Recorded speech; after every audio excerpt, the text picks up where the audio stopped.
It is not the style of the cloth that one wears, neither the kind of automobile one drives, nor the amount of money one has in the bank that counts. This means nothing. It is simply service that measures success. That's a direct quote from George Washington Carver, the person we're about to talk about today after this introduction.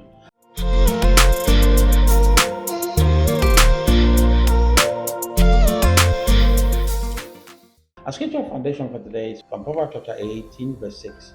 Say, a man's gift maketh room for him, and bringeth him before great men. Matthew 23, verse 11. But he that is great among you shall be your servant. James chapter 1, verse 5. If any of you lack wisdom, let him ask of God, and it shall be given him.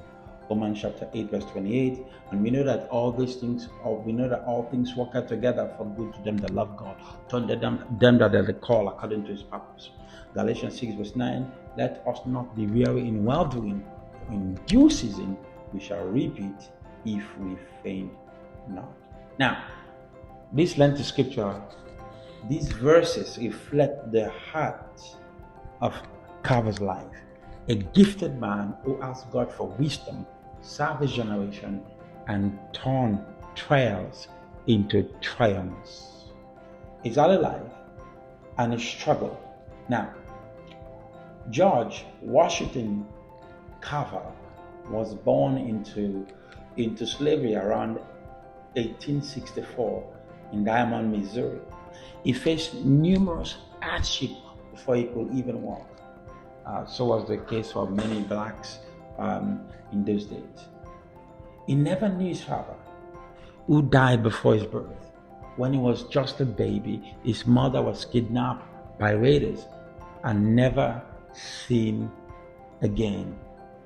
Raised by Moses and Susan Carver, his former enslaver, he was weak and frail from childhood, often too sick for physical work in the field.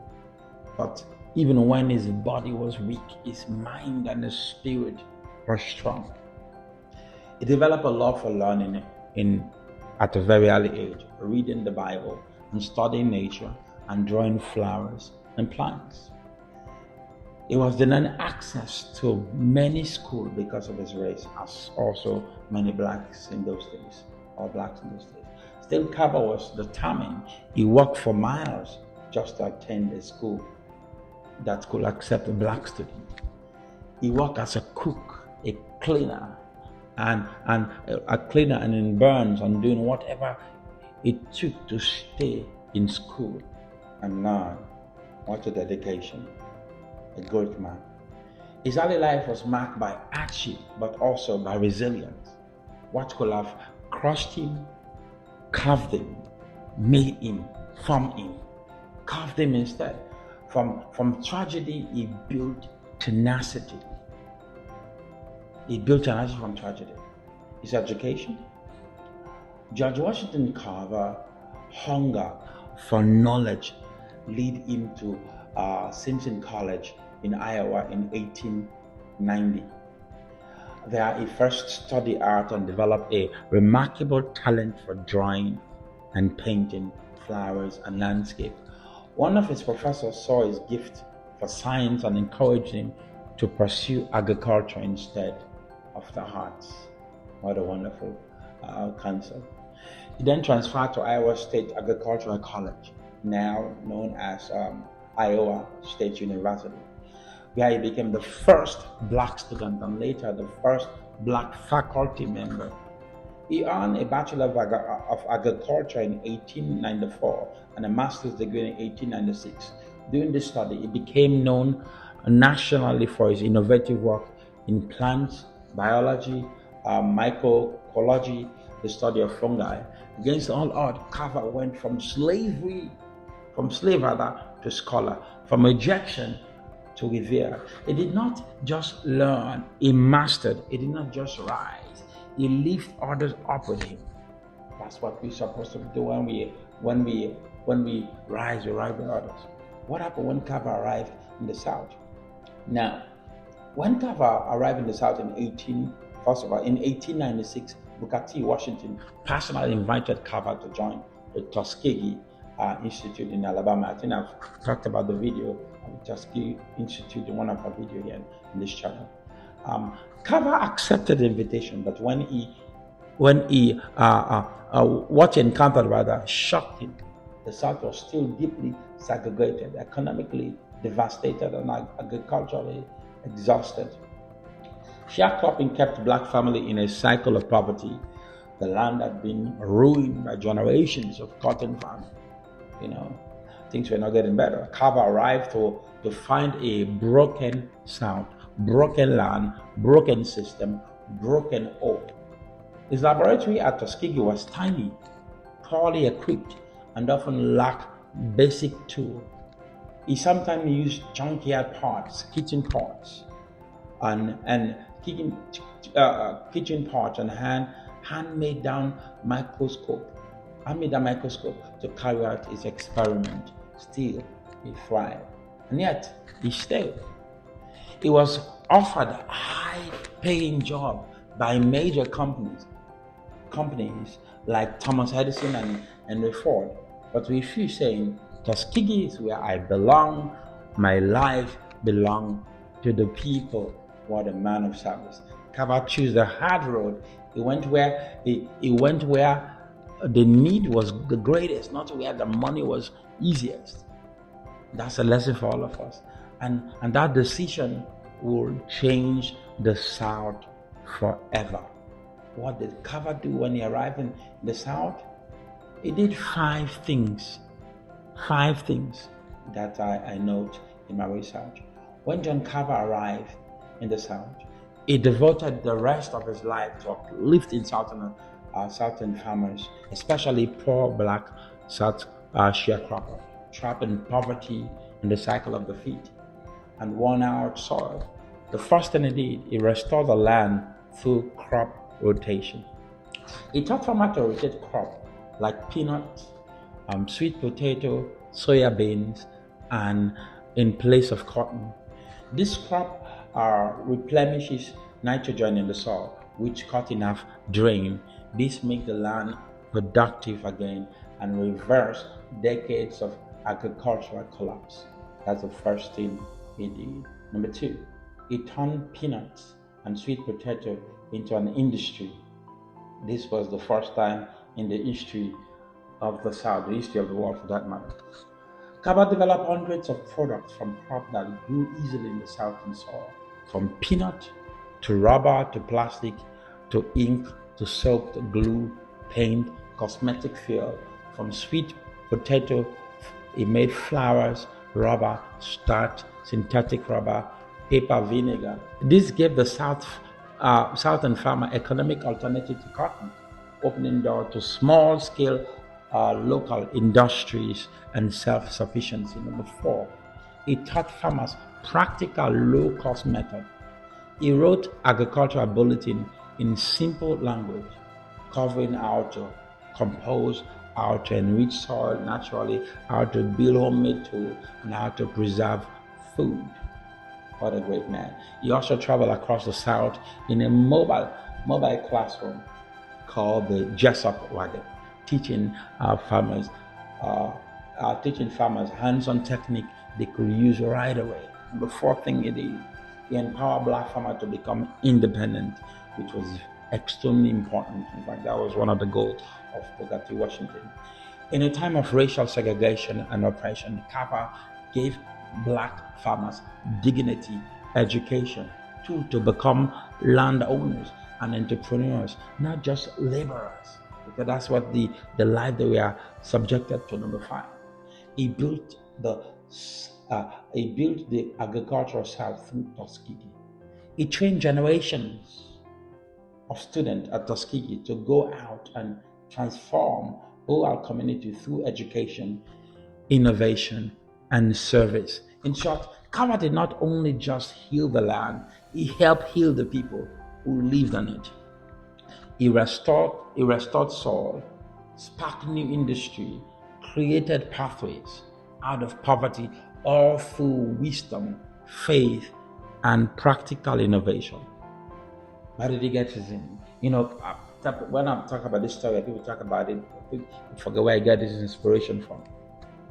Now, Carver was a deeply spiritual man. He said, I love to think of nature as unlimited broadcasting station through which God speaks to us every hour if we only tune in. What a deep thought.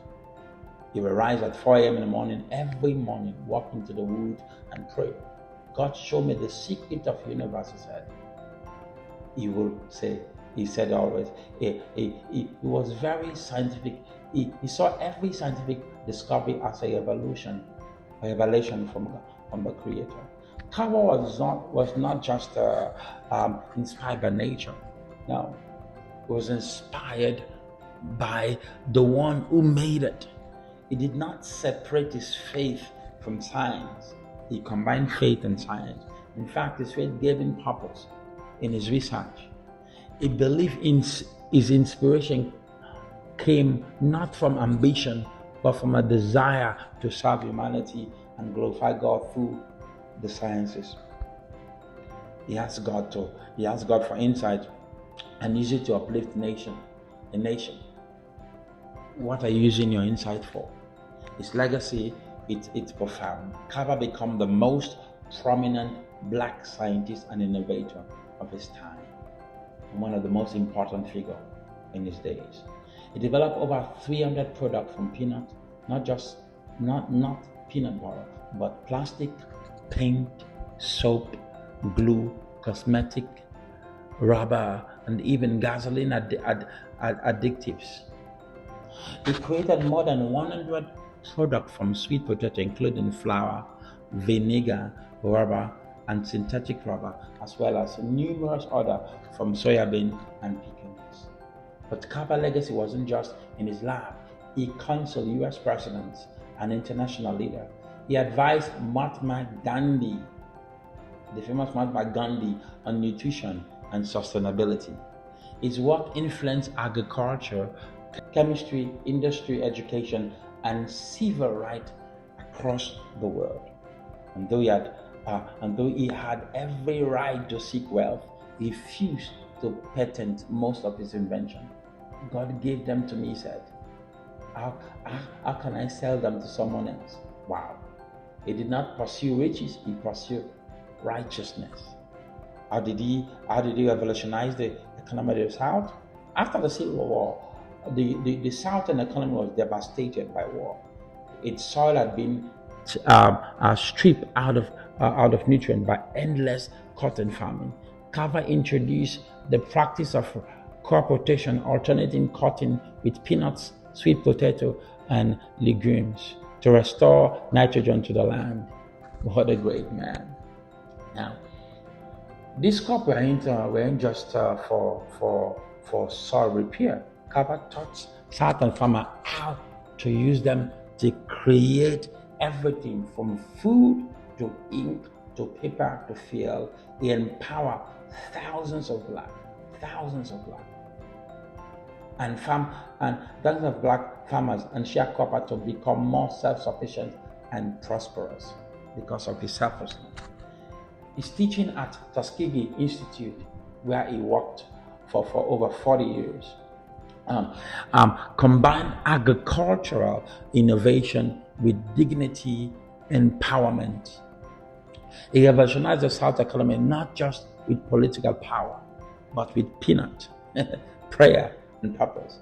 He helped the South to go from depleted to productive, restoring both the land and its people. What a revolutionary. Many are the efforts there.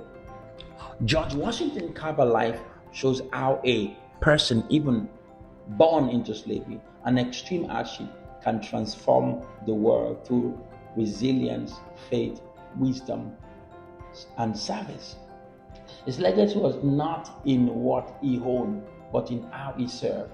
He did not chase status, but he pursued solution. Through God's help, Carver became a revolutionary figure whose example still inspires all of us today. What can we learn from his life? What are the what are the lessons we can learn from Carver's life? Number one, perseverance over obstacle. Carver was born into slavery, faced racism and rejection at every turn, but yet rose to become one of the most respected minds of his era. Number two, purpose-driven work. He used his talent not to become wealthy, which is not wrong if you choose to do that, but to serve others. He found joy in usefulness, not just accolades. Number three, God-centered inspiration. Carver did not hide his faith. He lived it. His spirituality fueled his discovery. Number four, humility and service. He turned down fame and fortune. He was offered six-figure salary, but chose to remain at Tuskegee, helping poor farmers. He measured success not by what he gained, but by what he gave. He measured success not by what he gained, but what he gave. Practical application for today, something I want you to apply in this to your life. Find purpose and service, not success. Find purpose and service, not success. Life, like Carver, rather, don't chase title, chase truth and usefulness. The impact of your life isn't in your image, but in your influence. The impact of your life, not in your image, but influence. Number two, let your faith fuel your work. Ask God for wisdom and insight. He gave it generously. Carver tuned his mind to the voice of God, and God showed him what others could not see. Number three, use what you have. Use what you have. You have so much talent, use it. Carver did not need $1 million land. He worked with peanut, clay, scrape tool, and changed the world. Start with what you have. Don't wait for until you have the perfect instrument or the perfect moment. Number four, five. Don't be defined by your past. Where you came from does not determine who you are. Where you came from does not determine where you can go. From slavery to global scientific acclaim. Carver broke every limit, broke every mold. The next point, innovate for impact. Don't just work to survive, work to solve. Think differently, think generously. Let your creativity become someone else's breakthrough. Let your creativity become someone else's breakthrough. I love that. Carver once said, no individual has any right to come into the world and go out without leaving something behind.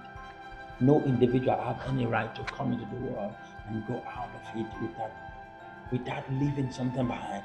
He broke the limit of what a poor black boy in post-slavery America was supposed to be. He left behind a trail of brilliance, humility, innovation, and impact. And you can too. See you in the next one.